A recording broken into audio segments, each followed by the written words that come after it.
Mene ine ndili mana zaphunzira zakezo, ndidzamtsata Yesu yekha njira ya mavutoyo.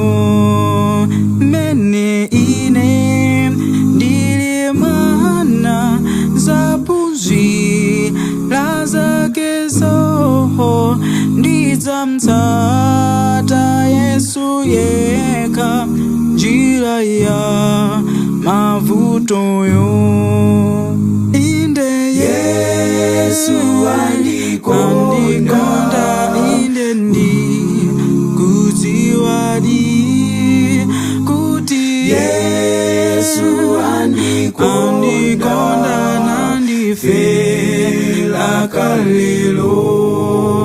Inde Yesu andikonda, ine ndikudziwadi kuti Yesu andikonda nandifela kalelo.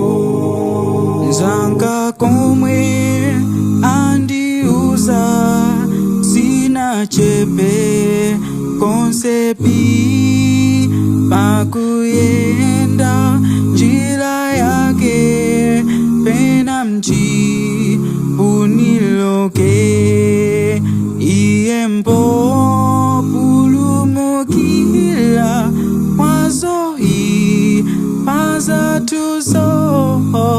Iye anditsogolela ndikalowe mwambamo. Inde Yesu andikonda, inde ndikudziwadi kuti Yesu andikonda nandifela kalelo.